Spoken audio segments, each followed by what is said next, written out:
to participate in today's webinar on relief measure and post-lockdown challenges under GST, a dialogue with a senior government official. Our guest and speaker is Srimati Krishna Mishra, who is a Chief Commissioner CGST and Custom Pune Zone, and our moderator is Dr. Vaman Parki sir, who is a GST core group member of MCCI. Our another co-moderator is CA Pritam Mahure. Our webinar schedule is as follows. First 10 minutes, there is a presentation of Dr. Vaman Parki sir. Then next 20 minutes, there is a keynote address by Chief Commissioner. And at last 30 minutes, there is a question and answer session. Before we start, there is a couple of hygiene instruction for everyone in the audience. Please keep your mic on mute mode during the session. Please type your question in chat box so we can read and ask to the Chief Commissioner. Now I request Dr. Vaman Parki sir to start the session. Vaman Parki sir, over to you. Thanks, Chandrasekhar. Thanks for giving us this opportunity. I welcome everybody in the audience, representatives of the industry who have come here to hear Srimati Krishna Mishra, ma'am. Ma'am is the Chief Commissioner CGST here. There are many senior officers of CGST who are there on the call, so I welcome them also. This is a very unique situation that we are in, and I know there would be few people in the audience who have witnessed 1962 war, 1965 war. I have, as a child, as a 4-year-old kid, have memories of 71 war. And they're still there in my mind. I knew how our window panes were blackened, how we used to climb down from third floor house when there was when we heard aeroplanes around. And that was a scary situation. And I still have those memories in my mind today after around 50 years. Today's situation, the COVID outbreak is perhaps even more impacting. It is more impacting on our children. It is more impacting on elders and everybody of us. It is also impacting the environment. Haven't you heard a lot of birds chirping around? You would have seen videos of whales and sharks being spotted very close to the Mumbai coast. And it would impact our working. And I was once thinking that, can I not have a person who is from Nagpur who is working in my team in Pune, and he did not come to my office at all, or maybe come to my office once in a month? And why Nagpur? Can somebody from remote areas of Chandrapur or Gadchiroli be a part of my organization? This is something which is possible now. We need not be having this kind of an urbanization which is creating problems for us. We can work from our homes in most of the cases. Of course, manufacturing cannot work. I have seen government officers doing hearings, and I would come to that later, but then that was a fantastic measure by government. Courts have started hearings on video. And I would tell you, before the COVID outbreak, sometime in mid-January or end January, I had to make one representation to GST Council, and I requested the Joint Secretary, and I didn't know, I at that time didn't know that he would accept that request or not. And I asked him, sir, would you be willing to come on a Skype call or any other video conference call? Because if it is possible, we would like to meet you, because it's only half an hour meeting. We don't want to come all the way to Delhi, spend on travel, spend time, spend your time. And luckily he agreed. In fact, the officer, I can take his name here, Mr. S.K. Rahman, is a joint secretary in the GST Council. He said that, okay, we would have a trial run a day before, and somewhere in the end of January, we had first video conferencing representation to GST Council.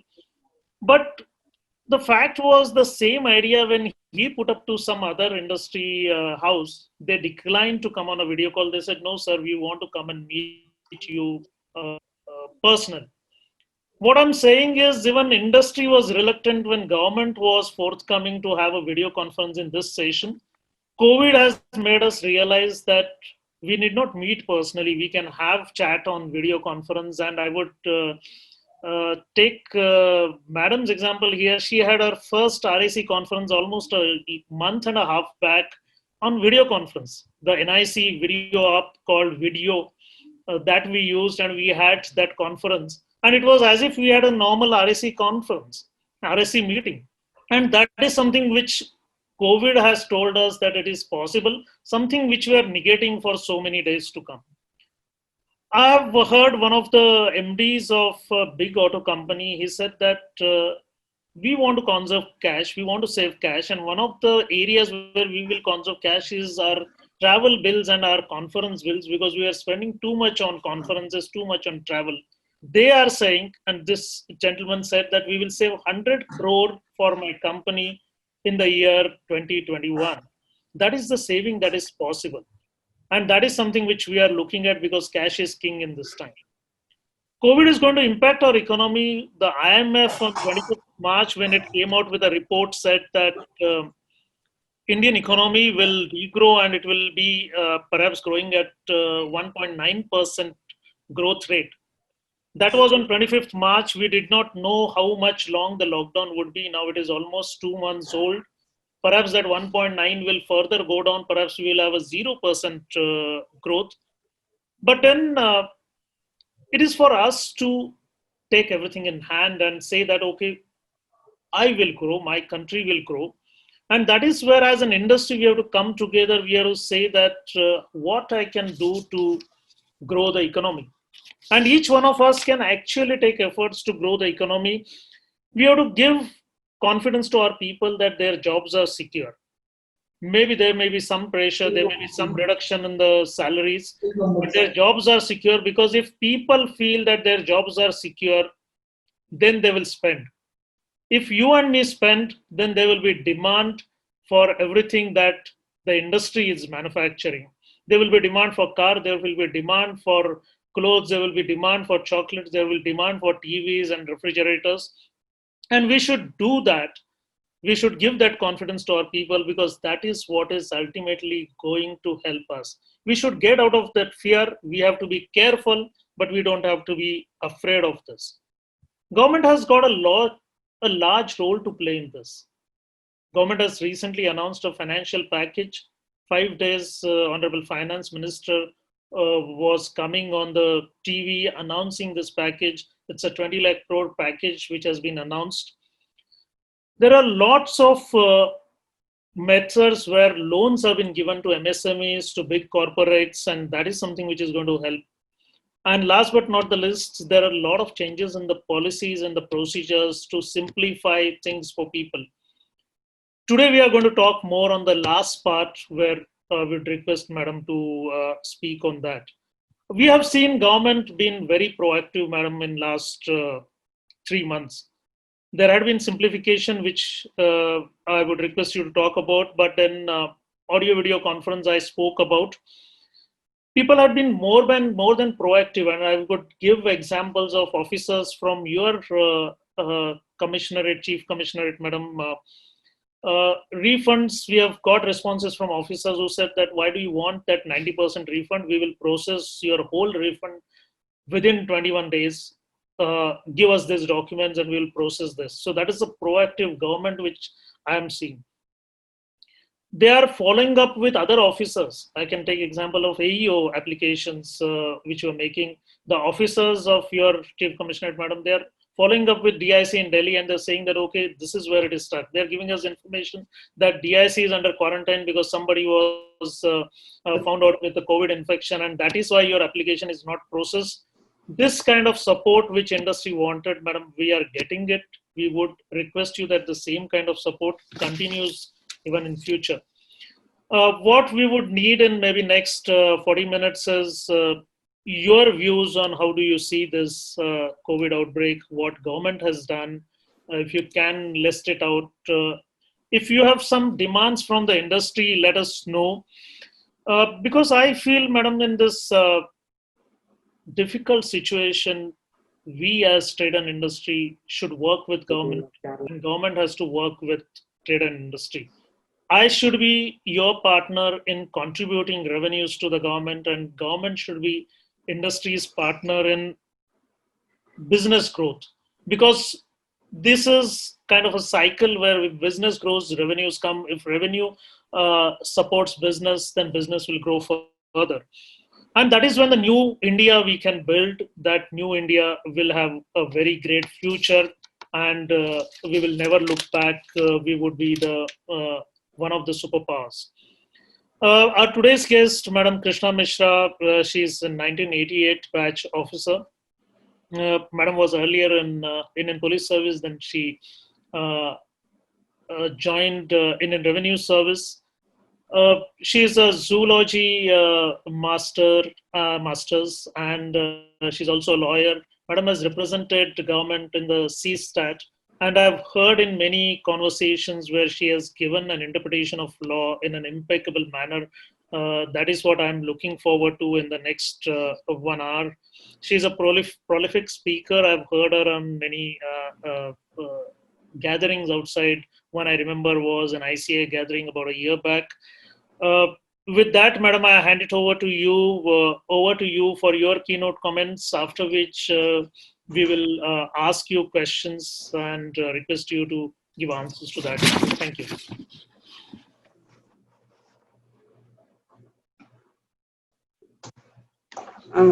Good morning, everybody. Thank you, Vaman. You have almost covered many of the aspects which we were looking at because of the COVID outbreak. You have touched on the impact on the economy, on the environment, on the working conditions of the government, on businesses, etc., etc. So today, the objective of my being here is to interact with the trade and industry and representatives of the trade and industry, and to bring to them the measures that have been taken by the government, especially during the COVID period, and what we will be able to do. If you come forth with some suggestions, how we could help you in sort of sorting out or bringing solutions to these suggestions. That is what we are looking for today. I'll also expect a few questions other than what has been lined up, and also written suggestions so that we can put it up to the board. And board has been very, very proactive these days, and many a time the suggestions have been taken up immediately and we have got answers for them. So we look forward to a very positive interaction today with all of you. At the outset, I'd like to thank MCCI for giving me an opportunity today to be interacting with you. And the topic is a very interesting one. It's an e-session on relief measures and post-lockdown challenges under GST. Now, if you look at the sudden, it has shaken up. Actually, I should start by saying that this coronavirus or the COVID-19 has shaken up the entire world, not only India. Across the world, human beings have been shaken up. I think they have come out of their slumber to realize that life is not going to be the same again. Life is going to be very different. The way we conduct government is the way the government is going to conduct itself, the way businesses are going to be conducted, the way the entire ecosystem is going to function is all going to be different post-COVID. I'm very sure about that, because the impact of this particular virus on the entire world has tremendously shaken up everybody. And economies have been shaken. Even the developed countries are having a difficult time. There have been a lot of layoffs across the country, across the world. People are losing out on salaries. We have the migrant labor problem. We have the economy slumping down and down. So it's going to be a difficult time for us the coming few months. I think this entire year, 2020, is going to be a very difficult time for us. Not only for the industry, for every human being, I feel, because it has had an impact on everyone. Now, looking at the issues which the industry has been facing during the COVID period, the CBIC has taken up a number of measures, especially as regards compliances. because every compliance, every return, every statement, everything has a particular date, timeline in the GST Act. Everything has to be filed within a particular time, or the payment has been to be done at a particular time. So everything is time bound. So the first and foremost benefit, or the benefit that has been given to the industry is that the dates have not been changed. For the compliance, your filing of the return, dates have not been changed. Dates remain to be 20th of the successive months. But they have given a benefit by extending it in such a way that you can pay it up with certain concessions which have been given by the government. So that is the way that government has addressed various compliances. Especially I'll refer to notification number 35 of 2020, which I think most of you must have gone through, because that is one of the most important notifications which talks about compliances and completion of tasks. And that specifically talks about the dates not being changed, but you have been given a benefit of, must be for, as you look at it, you'll see about above 5 crores, there will be nil payment of interest for 15 days, and for a subsequent period, the interest will be 9%. And for below 5 crores, there is a waiver of interest. So these are some of the concessions that have been, I'll use the word concessions, that have been given by the government. And that 35/2020 is a very important document as far as the industry is concerned. Then we have a number of other notifications, 30 of 2020, 31, 32, 33, 34, all these are available on the website. And if you look at them, 30 of 2020 basically is talking of amendment in the rule itself, amendment in the rule basically for the composition person, and also an amendment in the rule for 36.4, there is an amendment. So these are all, all these notifications need to be gone through. I'd request the trade and the representatives to go through these very, very minutely, because these are affecting your your work, and these are concessions which are given to you. Interest is a huge element, and if there is a waiver of interest for a few days and then there is a maximum of 9%, it's a concession, and till what date it has been given. So all these have been given by various notifications. Then another notification is there for waiver of late fee. For waiver of late fee also there is a notification. So these successive notifications, 30, 31, 32, 33, 34 and 35, these are very important notifications, and which have been supported by a number of circulars. And one of the most important circular which I request all of you to go through is 136. It sort of sums up 136 of 2020. All these are dated 3rd April. It's all available on the website. And 136 sums up all the benefits that have been given by the above 5 notifications. So they're in the form of a question answer. You can easily understand it by going through those questions. It talks about each notification, what is the benefit under that notification. So this circular 136 is a very important circular which all of you should go through, and that will sort of concisely give you what are the benefits you are looking for and what the government is ready to give you during this COVID period. So I request all of you to go through this once again, so that you are clear on what you can, the benefits you can get, and whatever is not covered under this, I request you to raise it in the form of a suggestion, and then forward it to us so that we can forward it to the board for the necessary redressal or necessary reply. Now, if you look, the working of the GST office during the COVID period has also interestingly changed, because the MHA as well as the Maharashtra state government has indicated customs to be an essential service. So customs work is going on unfalteringly. Whereas when it comes to GST, since the office is surrounded by the containment zone, the MHA as well as the government of Maharashtra has asked us to work with a minimal staff of 5%. So at presently, the GST Pune office is working with a minimal staff of 5%, and officers of DS and above level are coming to office regularly. But in spite of this, I'm happy to say, and I'll be proud to say, that we have given VPN connections to the subordinate officers, the Group B officers, who are sitting at their homes and working. So that is why you have been getting your refunds. I'm very glad that refunds, drawback and as ITC refunds, IGST refunds and drawback, they have never been stopped, or they never had to be, we never had to have a break in sanctioning them, because our officers have been working from their homes with the VPN facility. And we have been consistently monitoring these. So I'm very glad to say that our above 60 days pendency as regards ITC refunds are very minimal, I think within 16 or so, 16. And that also for some valid reasons, some technical issues and some bank validations or so. Otherwise, we have no refunds which are pending for, beyond 60 days. It's only 16. For a huge number, I think 16 as a number above 60 days is very, very minimal. And I'm very glad that my officers have done a good job. As regards IGST and drawback also, I've been monitoring them. And the only issue that I'd like to bring before you is that in these customs drawback and IGST refunds, we always find that when queries are raised, the exporters are not replying to them.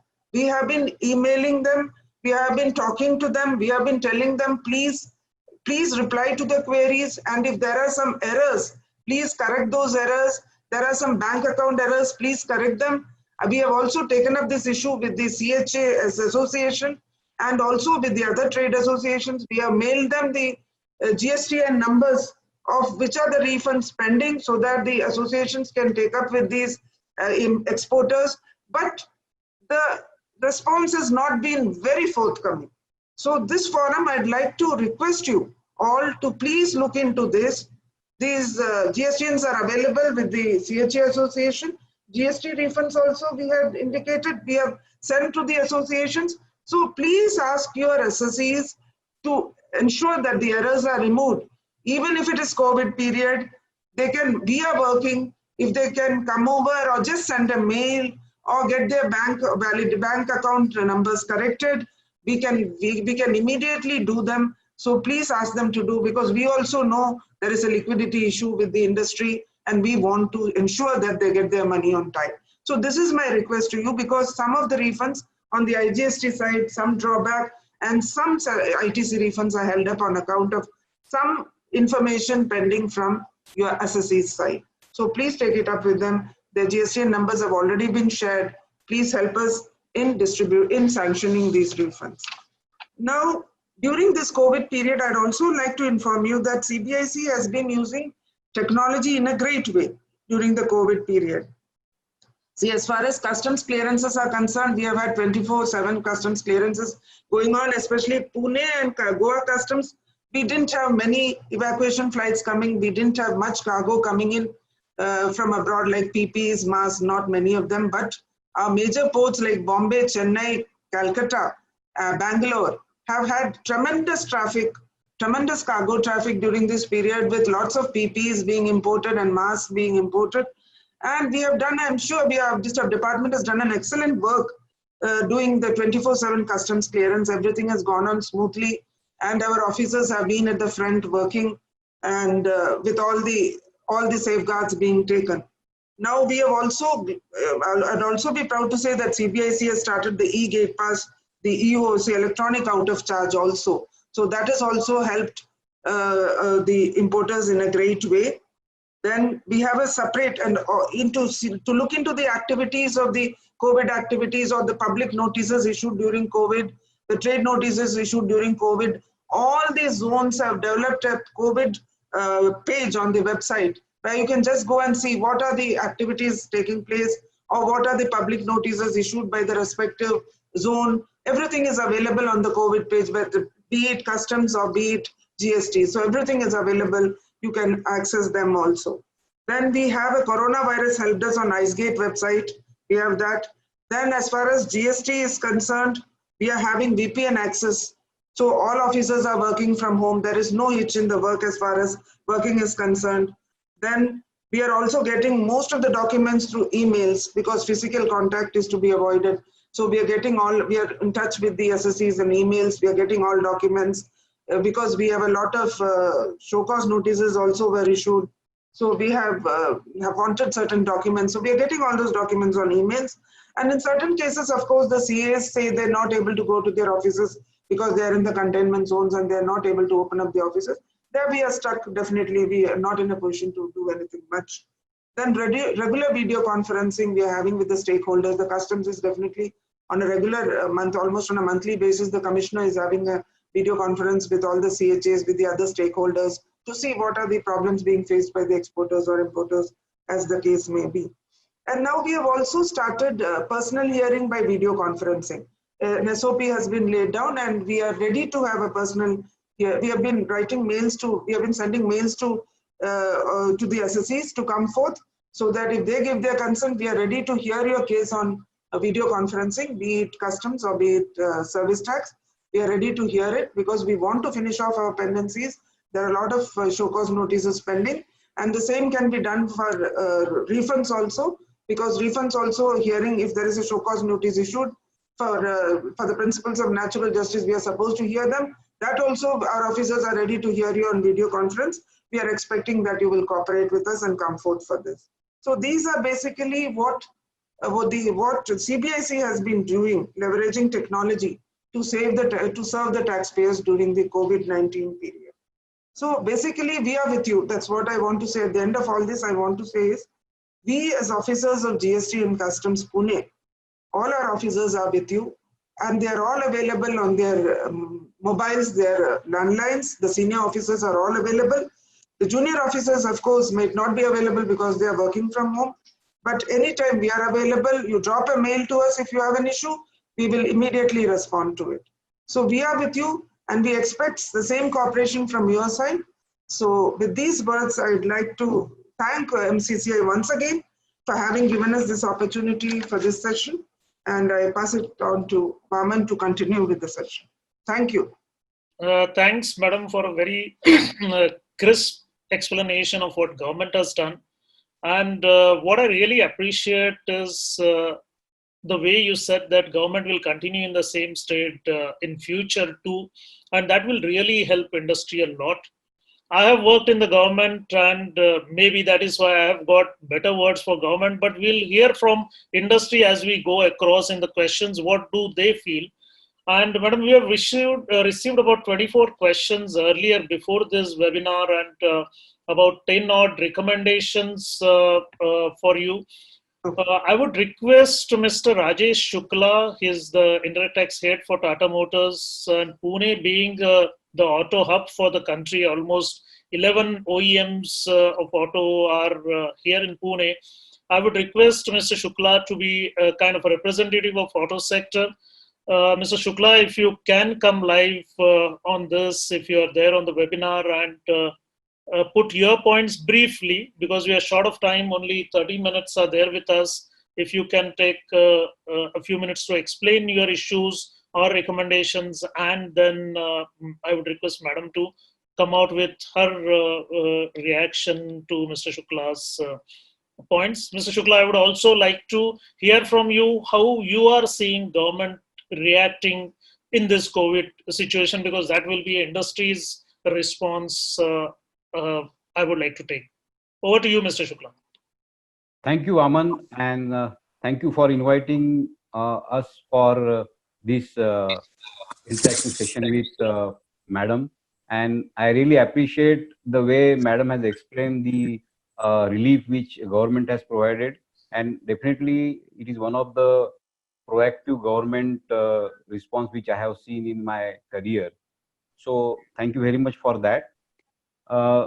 As Madam has said that these measures will continue, so I really look forward for all these relaxation and PH on VC kind of a thing continuing. We also attended one PH on WhatsApp call on customs matter, so I really appreciate that.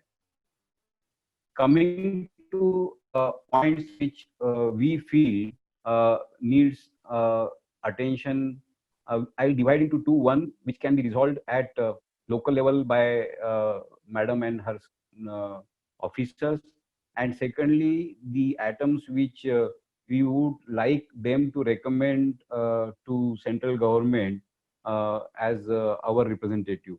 So on the first point, which I feel that it is very much possible to get done at local level, is, Madam, if you remember this bill simplification for testing vehicle, and we have made in past also to you and officers of Test driving. GST office, and submitted a representation on the February, and we are yet to hear from your office, ma'am. So it will be great relief and ease of doing business, because you know in our industry we need to have a lot of vehicles on the road for testing, and doing this compliance is very difficult, and now in current situation it is more difficult for us. So if you can take that into account. You already explained the various benefit under notification 35, 30, 31. So all of them are welcome. But madam, that period was given up to June end in most of the case, like deferment of GST. Whereas if you see today, there is no business and we are having no output liability. So this period is getting wasted, or we are not able to get the benefit. So our recommendation is that this period should be extended, because now June onward only will start the business. So this period has to be extended up to September at least. One more recommendation from our side is, ma'am, that earlier in LTU period, we were allowed to transfer the credits from one GSTN or one excise registration to another excise registration without transfer of goods and services. So today, what is happening, that companies like us who are having multiple locations to operate, manufacturing location as well as the storage location, we call it RSO. So the cash is blocked there, whereas now if I start operation in manufacturing, I will have to pay cash from my side. So if it is possible, we would like to have that LTU kind of benefit, at least till COVID situation is over, to allow a transfer of CGST credit among the same organization with the same PAN number with different GSTN numbers. So that will ease out on this cash flow, and it is very much required. You need to refer to the board. And madam, also one more point on export. It has been, all the export has been allowed as a extension wherever it was falling between 20th March to 29th June, this 90 days period. But you, as you know, that our foreign customers also equally facing the problem the way we are facing. So assuming that after 30th June the situation will be normal and we'll be able to clear the goods on 30th June, will be very, very difficult. So that also we need at least 3 months extension. So I have already prepared the list. I have shared it with MCCI. I can again send all these issues where specifically we are looking for your support. Other points we can take as and when other questions are there. So these are the basically primary point which we wanted to represent before you. Vaman, I'll just respond to Mr. Rajiv ji, and then we can see. Rajiv ji, I remember that particular issue regarding testing of vehicles. That is what you were referring to, and that matter has already been. I think in February itself we had taken up the issue with the board. It is with the policy wing. Because now with all these COVID amendments and all changes being brought about, it has been kept aside. So I'll just talk to Yoginder and ensure that it is expedited. That I will do, because it's already been. Be great relief. It has already been moved up. Then all these three issues which you have been talking about, because we definitely agree with you that businesses are not going to open up immediately, and even if they do, this benefit up to June might not be sufficient. So since you have already given your representation to MCCI, we are definitely going to push it up, because I think all businesses will have the same view regarding this benefit being extended beyond 30th June, because we are already in May. So we'll definitely move that to the board. I'll also talk to the commissioner, the principal commissioner of GST policy wing regarding that. So if you could forward a copy to us also directly, we will immediately push it up. Thank you, Rajiv ji. Thank you. Thanks, madam, for this Yeah, response. thanks. Because what Mr. Shukla presented was demand for the whole industry in Pune, and in fact across the country. I've got few suggestions which we have received from some of our members.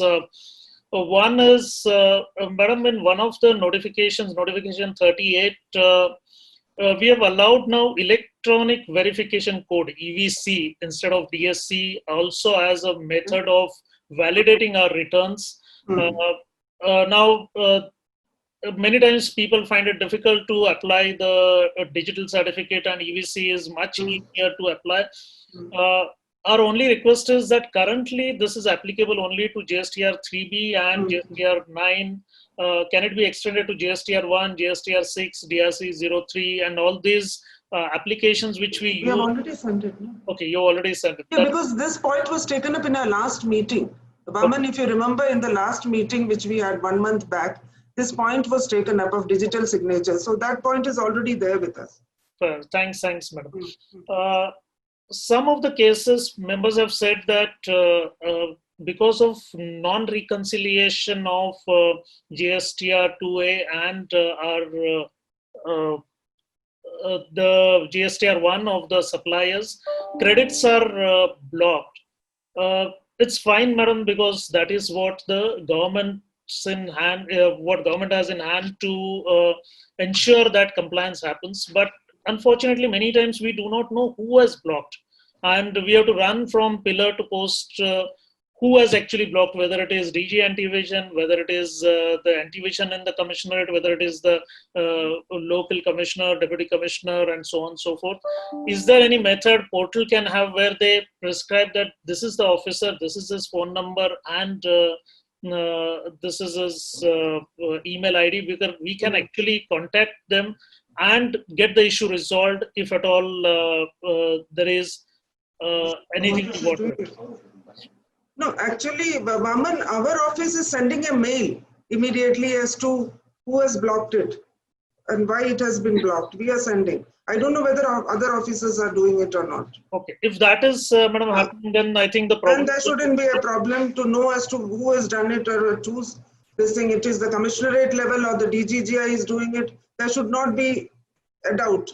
Okay. But anyway, I don't know whether other officers are doing it. DGGI must not be doing it. So that could be an issue. Sure. So, madam, maybe we can make it a representation from the MCCI side. Yeah. Please do. Forward it to CBSC. Yeah, we can do that. This is something we learned from Chennai. I got a similar kind of a response. So maybe it seems to be a pan-India problem. Pan-India, then we can do it, yes. Madam, the questions we have is because there are delays in making payments to our vendors and we have to reverse the credit if we do not pay within 180 days. Request was whether it could be possible that are there any chances that payment of some of the invoices are on hold but credit is admissible? That is a question which has come from one of the members. Now, this is just the way we are interpreting it. See, if you look at notification 3520, it talks about a lot of completion or compliance of any action. It talks about that. And that particular notification, A and B talks about completion of any proceeding or passing of any order or issuance of any notice, intimation, notification. And B talks about filing of any appeal, reply or application or furnishing of any report, document, return statement or such other record. But there are certain exclusions also. It says the provisions that it shall not be applicable for compliance of provisions of the said Act, Chapter 4, so and so, so and so forth. So apparently on reading the notification, it appears that this part is also taken care of by this 35 of 20. It is, apparently it appears that, because at the first go, it appears as if it's only a procedural notification. Correct. Whether it has an effect on the substantive provisions of law is a question which comes to your mind. But looking at the exclusions, one feels, basically, see, we are looking at Chapter 5.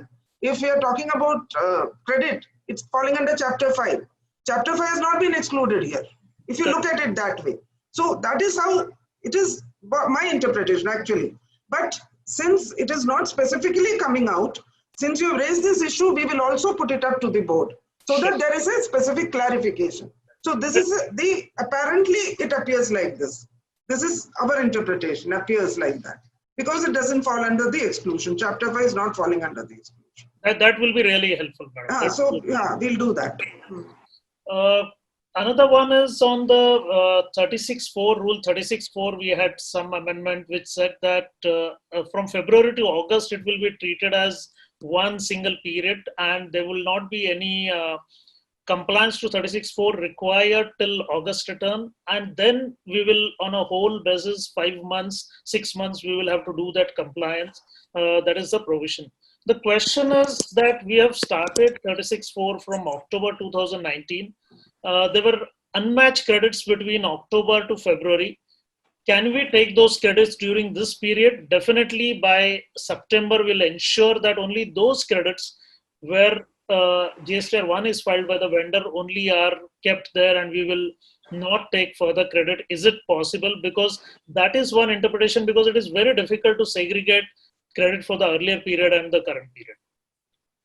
I understand your position, but if you look at 3020 notification, if you look at 3020, they have brought in an amendment to sub-rule 4 of 36. Yes. By way of the proviso, by inserting, providing that said conditions shall apply cumulatively for the period of February, March, April, May, June, July, and August 2020, and the return in form GSTR 3B for the tax period September 2020 shall be furnished with the cumulative adjustment of input tax credit for the said months in accordance with the condition above. So when you look at this, it appears that it is only applicable to these particular periods, but not to the earlier period.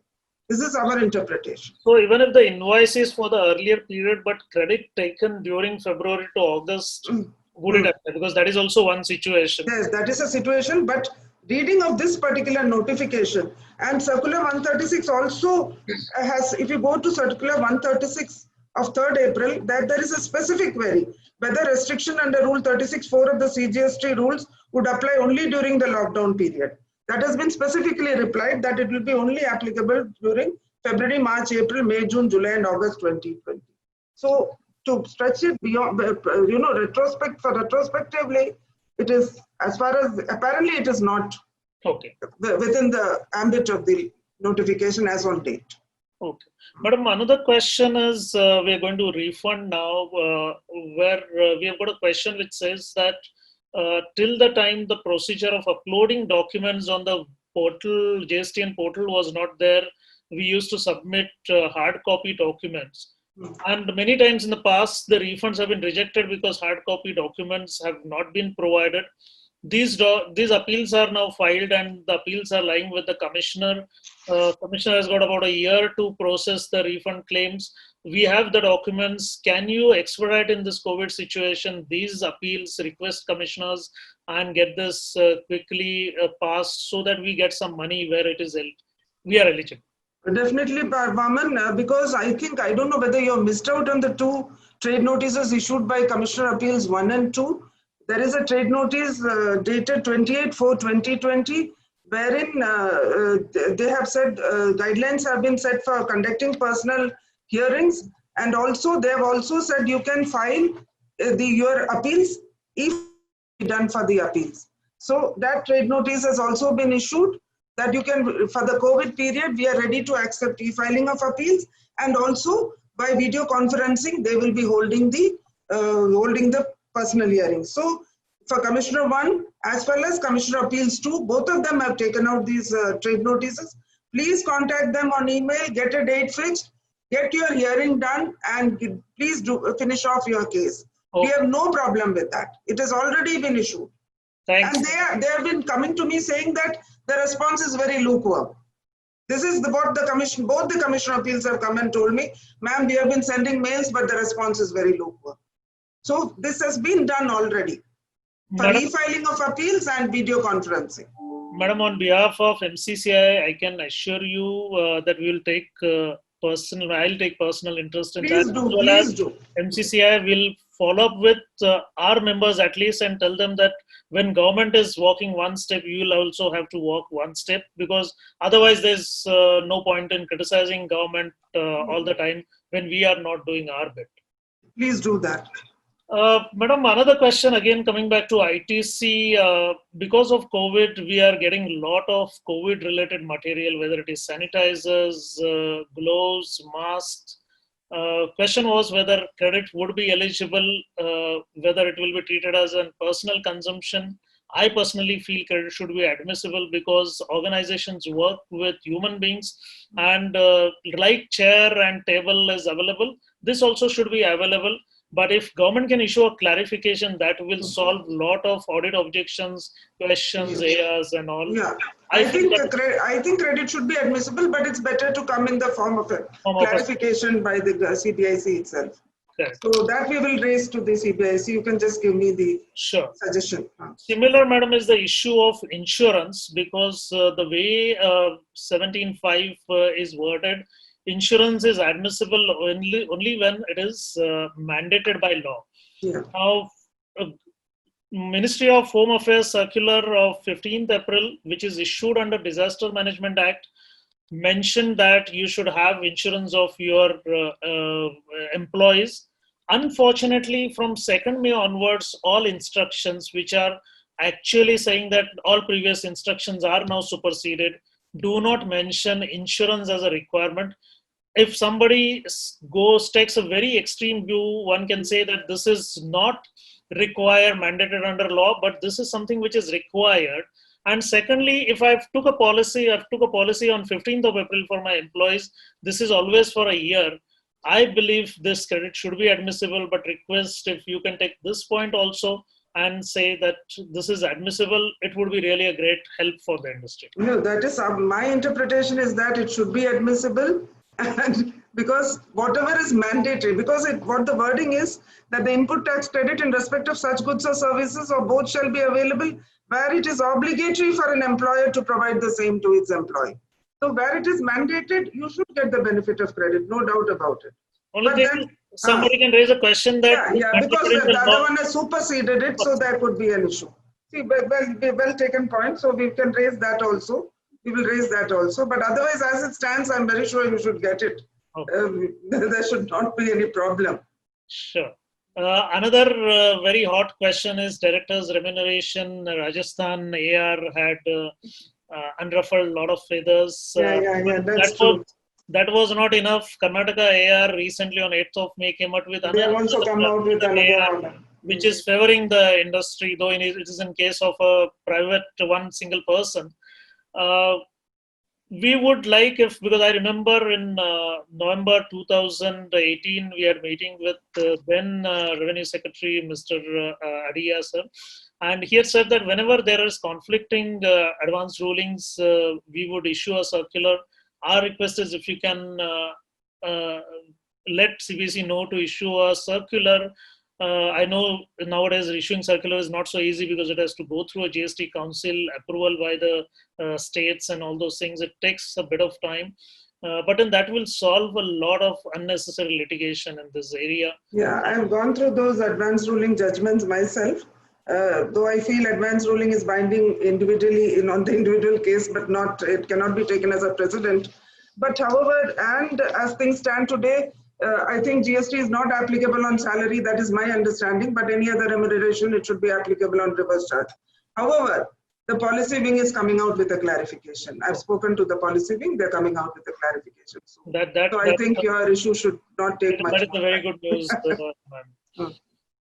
Another issue which we are facing often is that when we file Rule 9610 refund, which is an IGST refund, it is basically we are utilizing the credit to pay taxes. We are charging tax on the output side on exports and claiming refund.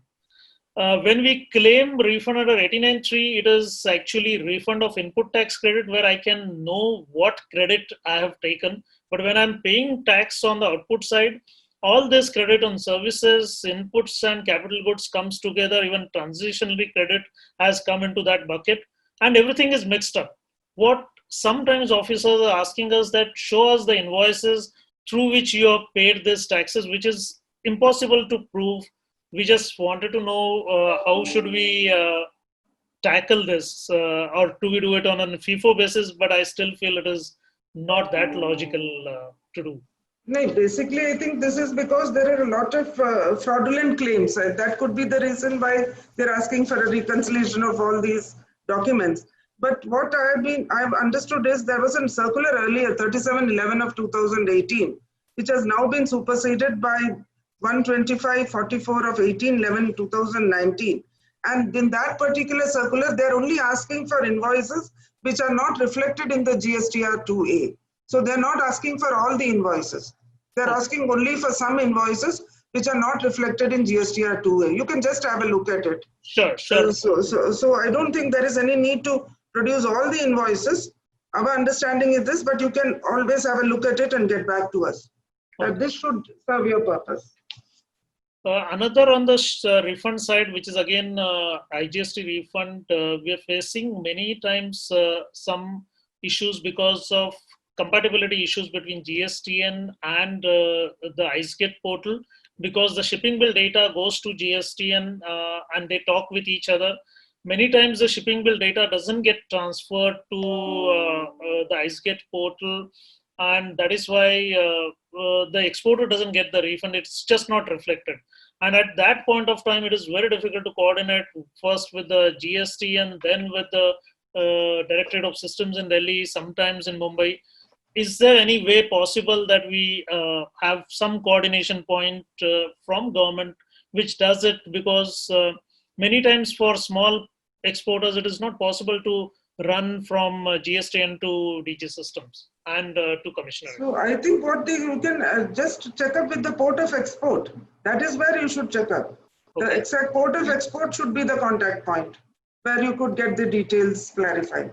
Okay. If it is not getting transmitted in the EDI. Yes, we'll do that. There were some cases in the past where port of export directed us to DG Systems. We believe that could be done by port of exports. Yeah, that is the normal practice. But if you have any specific instance of if we could be of any help, we can take it up with the port of export if you tell. And Madam, here, since we are talking on this issue, because I personally remember this issue because in one of my clients' cases, this issue was there. It was very difficult to find out the number of the officer on the DG Systems website. Can we make a blanket suggestion for all field formations to have officers, at least desk numbers and their email IDs, preferably on the NIC and government, because we would be a little scared to send emails to Gmail accounts because in terms of privacy, we don't. But many times, and in fact, more than 50% of the times we get communications from the Gmail accounts, which as an industry, we are not very favorable. No, that has been, no, even the Gmail accounts, even the CBIC is very much against, sending correspondences via Gmail accounts. We are supposed to use our government accounts. And Pune, of course, has its own, website. We have given all the numbers. Yes. So you couldn't have any problem. We have updated it. We have given all the numbers. So anytime you want to contact, you're free. Not Pune. I would just request this could, whenever your Chief Commissioner is conference or something. Yeah, that we can put. It's a simple thing which government can do, and a lot of our problems will get resolved. Yeah, definitely. That we can do. That we can do.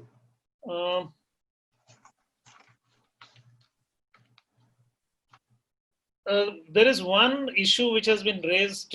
I personally would not even raise this issue, but they have said that many of our key employees are working at home. I think, Vaman, you shouldn't raise this issue, Vaman. I don't both sides are agreeing to it. We should not raise this issue. Okay.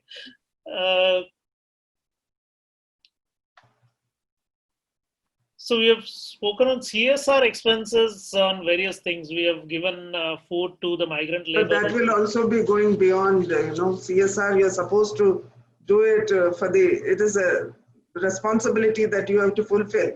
Correct. So in that, I think you shouldn't be asking any benefit on that. Okay. Madam, one issue which is there on ITC written off, because the Senvat credit rules had a very clear provision that whether it is partial or full write-off of goods, you have to write off the credit. Unfortunately, in the GST law, that clarity is not there. What is your view? Is there any clarity possible? Because many people write down 10%, 20% the inventory. But wouldn't that H take care of it? 15.3H, 15.5H take care of it? That is the what I was thinking of. 15.5H. 15.5 17, 17.5. Sorry, 17H, 17.5H, sorry. Madam, 17 the 17.5 talks H. about Goods lost, stolen, destroyed, written off, or disposed of by way of gift or free samples. but it doesn't say partially written off also. Partially written off is not there. That category is not there. But And earlier, even provision was made, then that has to be recovered. So either there should be a clarity that this is not covered, or there could be, because then it will unnecessarily result into so litigation. this, I think we will raise it to the board because this is specific provision in the Act. So I think we should take it up with the board then. Another support from government. Vaman, in earlier period, Vaman, Yes. if you can allow me to elaborate on. Please go ahead. You're on mute, Mr. Shukla. Now I think you're. Mr. Shukla, you're on your mute. You'll have to unmute your. Yeah. So, am I audible now? Yes. So, as far as this provision write-off, earlier, as in excise regime, Vaman has said that there was even we make a book provision, it was supposed to be reversed, but there was also a beneficiary provision when we use that material, we could have reinstated the credit. So, that is also missing in GST regime. GST. So, we need to look into this aspect also. So we need to make an amendment in the Act itself. Only then it will be. So it is very hardship because we write off, or it should be very clearly mentioned that unless it is physically scrapped, no reversal will be required. If it is a book provision, reversal should not be required. So that clarity should be brought into the law. We'll raise this issue with the board. Yeah. Madam, two requests in this COVID period for improving the liquidity. One is and making doing business easier. One is many people because of GST have closed their depots. People used to have even more than 20 depots across the country. They've closed it, maybe 4 or 5 depots. Okay. What has happened is that credit remains accumulated at these depots. What we are requesting is rather than doing some structuring to transfer this credit, can government allow this credit to be transferred, at least IGST and CGST, because that will help a lot, because this is something which was due to me. This should be allowed like transitionary credit has been allowed. That is one point. And second is when we are doing everything through e-environment, why not allow credit based on soft copies or scanned copies of the invoices?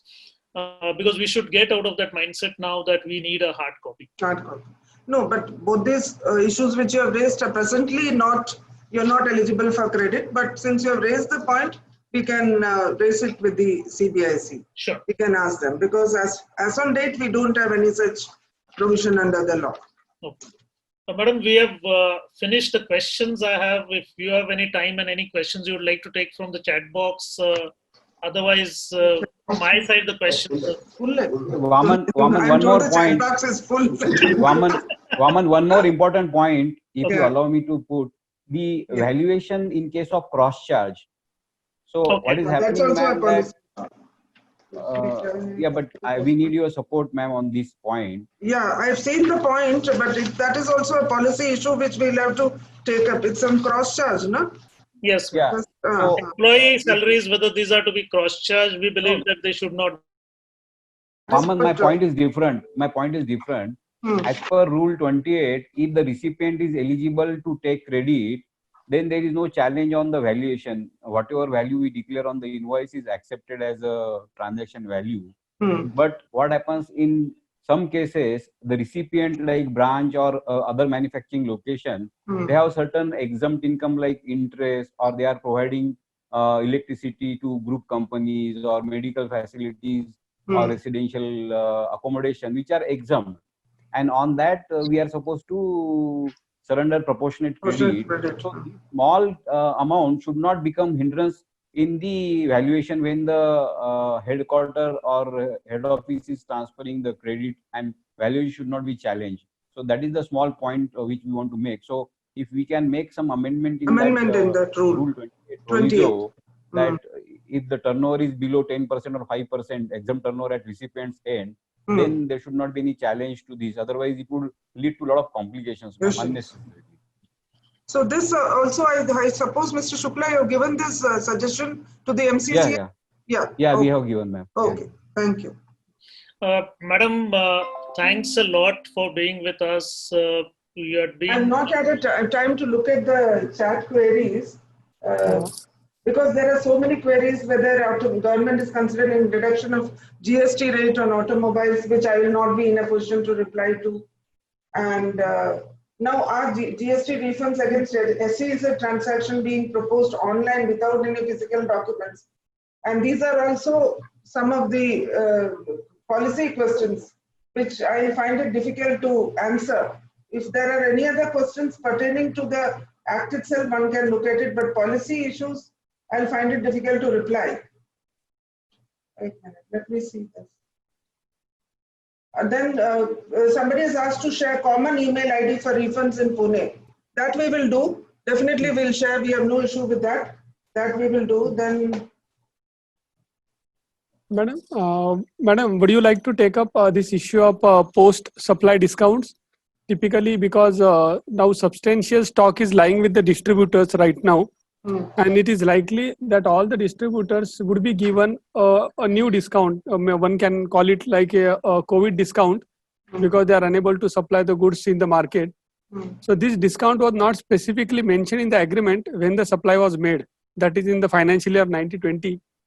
So there is an issue that whether this kind of discount which will be given right now would be covered under section 15(3)(b) subclause A, which apparently it doesn't get covered. It doesn't get covered. Yes, as on date, it doesn't cover. It doesn't. So if there is some policy level recommendation on that, because this is not unique to the distributors in Pune, but across India, nobody would have envisaged or visualized this kind of a situation. You please raise this query. We can definitely put it up because as on date, the Act doesn't permit this. Yes, madam. New development, so we can definitely put it across. Yes, madam. We will draft appropriate representation and share it through Maratha Chamber. Yeah. How can we go? Somebody has asked about wrongly paid excise duty audit dues in one unit ECC number instead of other units. We had previously followed up, but we have not received the refund. Can that person please contact us on that refund, that's number? Anna? If that person can contact us on that particular number which we are sharing, you share the number in the chat. Okay. So that person can contact us, we can immediately, email ID we'll share in the chat so that this particular issue seems to be a single, it is a specific issue, so then we can sort of, work out what is the problem here. Great.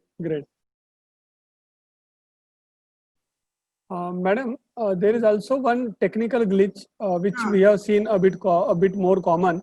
That the taxpayer is filing his GSTR1 regularly, he is filing his GSTR3B, but unfortunately the amount is not appearing in the recipient GSTR2A. It's a kind of a technical glitch which we have experienced in quite a few taxpayer cases. So if you would like, we can share with you some of the screenshots and the related. If you can, please do. We will take it up with the systems and GST. That would be great. Because the recipient are saying that because the credit is not appearing, so they are saying that we will recover it from the supplier. Okay. So we'll take it up, madam. Yeah, please take it up. Yes. We'll also have a look because now I'm not able to see all the queries. But if there are any queries, a lot of queries are there. If there are policy issues, we will raise them ourselves. Through the MCCI, if you give the suggestions, we'll raise. If something is to be, we'll compile all this.